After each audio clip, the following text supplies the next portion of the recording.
आनंद कंद भगवान श्री कृष्णचंद्र महाराज की जय। कार्तिक मास के 11वें दिवस की कथा।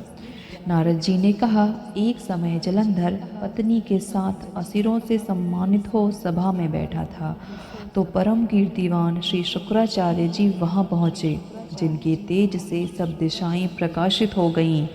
गुरुजी को आता देख असुरों सहित सागर पुत्र ने उठकर बड़े आदर से उनको प्रणाम किया। तेजस्वी शुक्राचार्य जी ने सबको आशीर्वाद दिया, फिर एक आसन पर जाकर बैठ गए।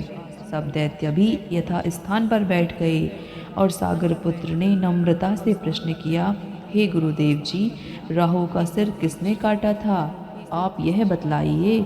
इस पर शुक्राचार्य जी ने विरोचन पुत्र हिरण्यकश्यपु और उसके धर्मात्मा पौत्र का परिचय देकर देवताओं और असुरों द्वारा समुद्र मंथन को संक्षेप में सब कथा कहकर यह बतलाया कि जब समुद्र से अमृत निकला तो उसे देव रूप से राहु पीने चला। इस पर इंद्र के पक्षपाती भगवान विष्णु ने राहु का सिर काट डाला। यह सुनने के साथ ही जलंधर के नेत्र लाल हो गए। उसने बड़ा क्रोध किया, फिर अपने धस्मर नामक दूत को बुलाकर गुरु से कहा, हुआ सब वृतांत सुनाया। उसे यह आज्ञा दी, तुम शीघ्र ही इंद्रपुरी में जाकर इंद्र को मेरी शरण में लाओ। धस्मर जलंधर का बड़ा निपुण दूत था।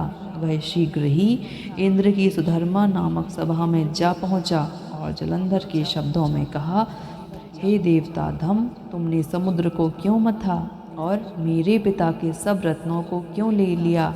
ऐसा करके तुमने अच्छा नहीं किया। यदि तुम अपना भला चाहता है तो उन सब रत्नों सहित देवताओं के साथ मेरी शरण में आ, अन्यथा हे सुराधम, मैं सत्य कहता हूँ, तेरा राज्य विध्वंस हो जाएगा। इस पर इंद्र बहुत विस्मित हुआ और कहने लगा, पहले सागर ने मेरे भय से सब पर्वतों को अपनी कुक्षी में क्यों स्थान दिया और मेरे शत्रु दैत्यों की क्यों रक्षा की?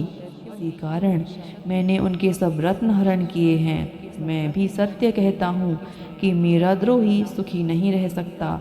इंद्र की बात सुनकर वह दूत शीघ्र ही जलंधर के पास आया और सब बातें उसे कह सुनाई, जिन्हें सुनते ही वह दैत्य मारे क्रोध के अपने होंठ काटने लगा और देवताओं को जीतने के लिए उनसे उद्योग आरंभ किया। फिर तो सब दिशाओं और पाताल में करोड़ों दैत्य उसके पास पहुँचे। निशुंभ शुंभ सेनापतियों को साथ लेकर जलंधर इंद्र से युद्ध करने लगा। शीघ्र ही इंद्र के नंदन वन में उसने अपनी विशाल सेना उतार दी। वीरों की शंख ध्वनि और घोर गर्जन से इंद्रपुरी गूंज उठी। अमरावती छोड़ देवता उनसे युद्ध करने चले। भयानक मारकाट हुई। दोनों पक्षों के आचार्य अपने अपने मृतकों को जलाने लगे।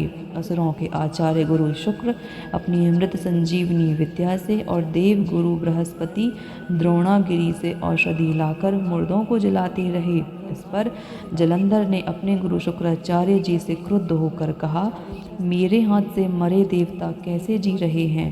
जलाने वाली विद्या तो आपके पास ही है, फिर ये क्या हो रहा है? इस पर श्री शुक्राचार्य जी ने देव गुरु श्री बृहस्पति जी का द्रोणागिरी से औषधि लाकर देवताओं को जलाने की बात कह दी। यह सुनकर जलंधर और भी क्रुद्ध हो गया। श्री शुक्राचार्य जी ने कहा, क्रुद्ध क्यों हो रहे हो? यदि शक्ति हो तो द्रोणागिरी पर्वत को उखाड़कर समुद्र में फेंक दो, तब मेरे कथन की सत्यता प्रमाणित हो जाएगी। इस पर जलंधर क्रोधित होकर शीघ्र ही द्रोणागिरी पर्वत के पास जा पहुंचा और अपनी विशाल भुजाओं द्वारा उसे जड़ से उखाड़कर समुद्र में फेंक दिया। यह भगवान शंकर का तेज था। इसमें जलंधर की कोई विचित्रता नहीं थी। इसके पश्चात वह सागर पुत्र युद्ध भूमि में आकर बड़े बेग से देवताओं का संहार करने लगा।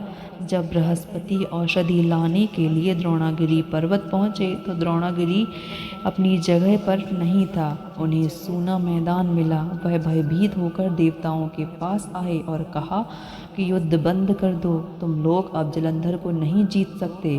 पहले इंद्र ने जो भगवान शंकर का अपमान किया था, यह उसी का फल है। यह सुनकर देवता युद्ध की आशा त्याग अत्यंत ही व्याकुल होकर इधर उधर भाग निकले।